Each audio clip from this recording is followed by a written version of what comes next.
my name is Stephen Williams, and I'm here in Edmonton with my friend and colleague Tammy-Jo Mortensen, so that we can introduce you to her a little bit. Tammy-Jo, can you tell me about your musical life before Handbells? Ooh, well, there wasn't too much before Handbells because Handbells has been a big part of my life for a long time. I started out as an organist, playing electronic organ, and then in grade 7 I started band, played clarinet.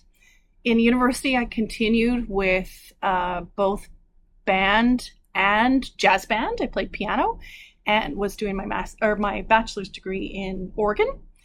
And then, after my bachelor's degree, I had a gap year. And the gap year included a ton of things that I wanted to do rather than what was being prescribed for me at the time. So that's when I started Handbells. And I went to Highlands United Church, where my colleague and friend Sharon Beckstead was. And she threw me into the deep end right away. And all of that was in the Edmonton area? It was, yeah. So I grew up in Sherwood Park and then did my degree here at the University of Alberta in Edmonton. And then I started, like I said, just doing a whole bunch of stuff I wanted to do. Went to King's University for a year and played handbells and continued playing in jazz bands and all kinds of stuff. So tell me about that first experience with handbells. You got thrown in, you said. Yeah. So Sharon, she knew I was an organist, so that I was pretty capable of reading not just 2 staves, but 3 staves. And so she put me all over the place in her handbell choir. And within a very short period of time, she said, "You're going to do a solo." And I said, "A what?" So she threw me in the deep end there as well. And just been doing handbells ever since. Sharon and I were much influenced by Alison Wood, and so I feel like I had a really great grounding in the folks that taught me things that I know now. Do you remember the title of that first solo? I don't. Oh, okay. Yeah. Something to look up in the archives at some right. point.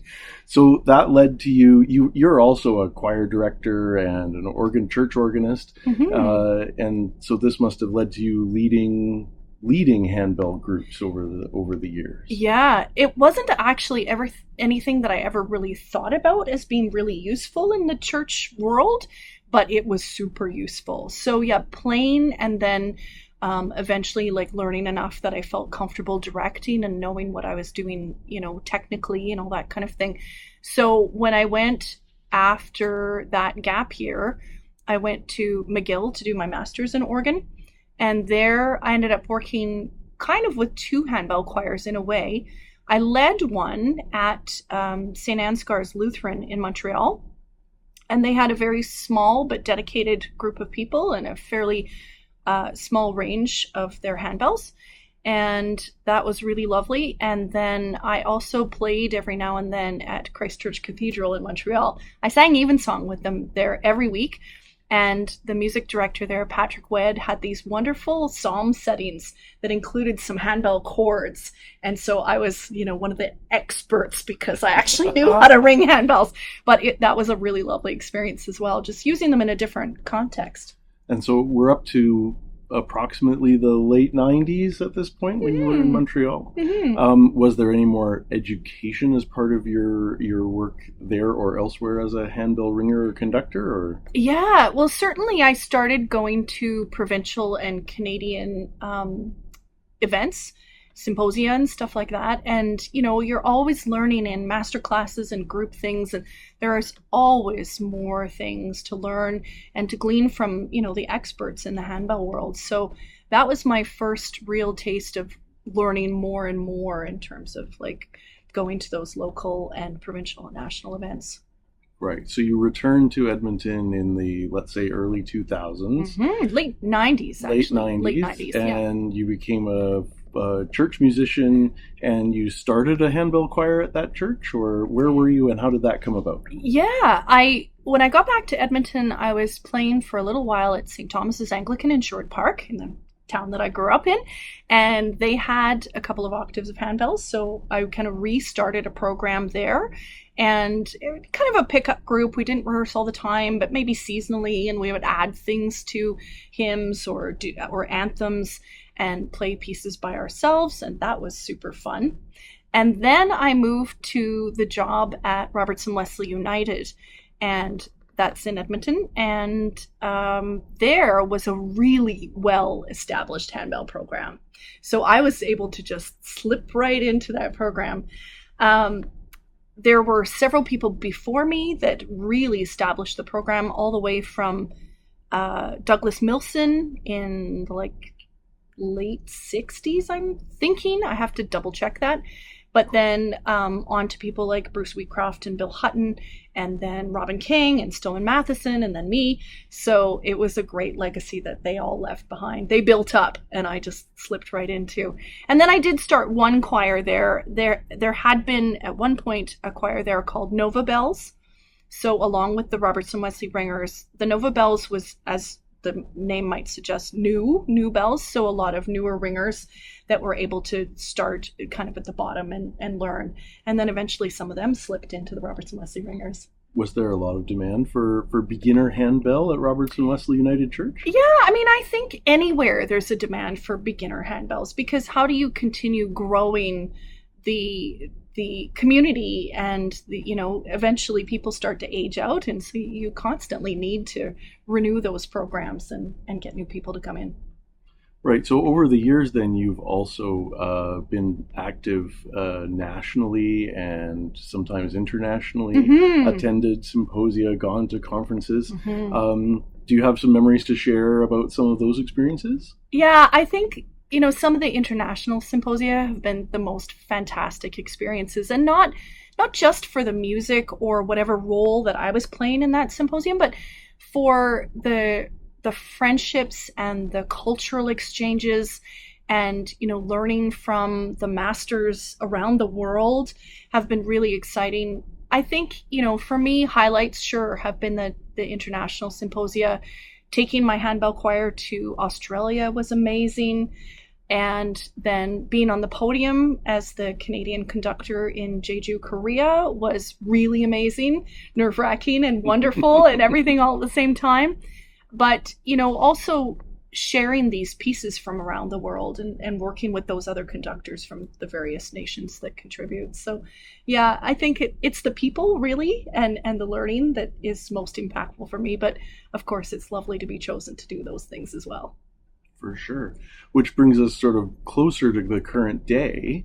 We are here at the Cosmopolitan Music Society, where you are currently directing a handbell choir. Can you tell me how that came about and what that looks like today? Yeah. So the backstory of that is that in a few years ago, Alison Wood, who, of course, has left an incredible legacy in the province, especially in Edmonton, as an educator, a teacher, a handbell aficionado, and just someone who knows everything and everyone about handbells.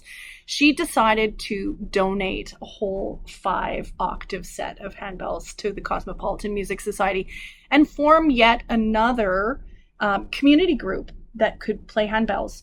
We all know that there's a lot of handbell groups in schools and in churches, but not a lot of community music making. And Cosmopolitan Music Society is well known for its community music making, especially their band programs. And so that gift from Alison was just absolutely incredible. And so we were able to start off, Dr. Tana Lorenz started the first year, halfway through the year, just with a very beginner group. And then she turned it over to me and to Carol Burkham to do 2 full groups here. So that's been a wonderful experience, just building up that program. So just for the record, what year did you start here with that? I don't know. I'm going to guess it's about 3 years ago. Yeah. So 2022, thereabouts. Yeah. So I think it was around 2022 that those bells were donated. I don't know. I lose track of time. But yeah, it's been a really great program, and just to have community members come and make music. For sure. So you're also called upon to be a clinician and an adjudicator, and perhaps even in terms of professional development for teachers that might have handbell choirs in their programs. Yeah. Do you have kind of a top 5 list of things that you always want them to walk away from when they've worked with you? Yeah, I think, I've done a lot of workshops, like you say, and been one of the chosen conductors to work with people. And I think one of the biggest things is that really in handbells we need to really make music.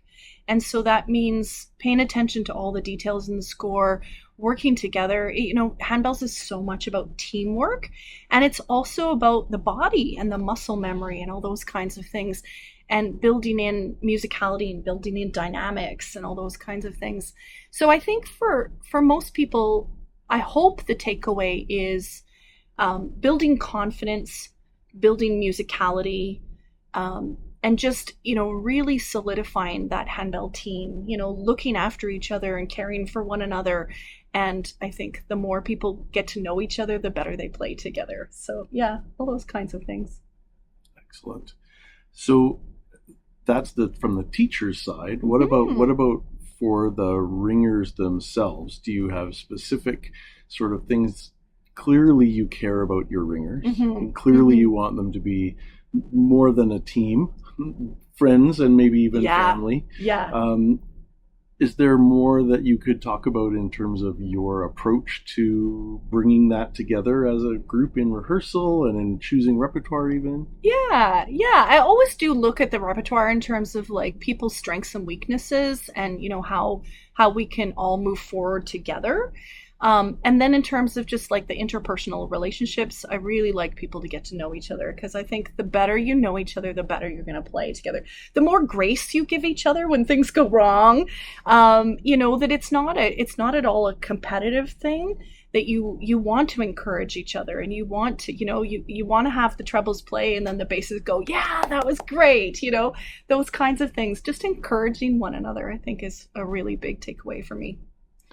And as a ringer in this ensemble, I've noticed that you are also a big proponent of new music, and current and local music. So is there anybody that maybe you want to call out for that, or make sure that folks that are listening to this in the future know your favorites of, or perhaps some of the things that you've composers that you've worked with, or pieces that you've commissioned? Or I am actually really proud of the pieces that I've commissioned. So we did quite a few at Robertson Wesley, through the Robertson Wesley Music Society, and that was a great experience, because you're constantly trying to encourage composers, and the market in Canada it's really tricky to get things published, so you want them to at least get their stuff out there and for it to be played. And so I'm going to miss somebody, of course, but I've been able to play a lot of Edmonton composers, including Bruce Wheatcroft, who I mentioned earlier, who actually just passed away 3 weeks ago. And then we've played pieces by Robin King. We've commissioned things from Betty Radford, from Daryl DeWalt. I'm going to miss some for sure, but lots of fantastic Canadian composers that really need to have their stuff out there. Yeah. It's a big part of my life, supporting local and Canadian composers. Excellent. Any last things you want to talk about in terms of what inspires you still to continue this journey? Yeah, I think there's always newness in handbells. You get new ringers to work with, you get new repertoire to work with, there's new composers coming on the scene. So there's new techniques sometimes, right? I'm looking at a score and what the heck is that? So it's that kind of freshness that handbells, it's a fairly young instrument in Canada, considering. And it's that newness that I think excites me all the time. And coming to rehearsal every day and being inspired by the people I work with. Fantastic. I think that's a good place to wrap up. Excellent. Thank you very much, Tammy-Jo. Thanks for doing this. Appreciate it.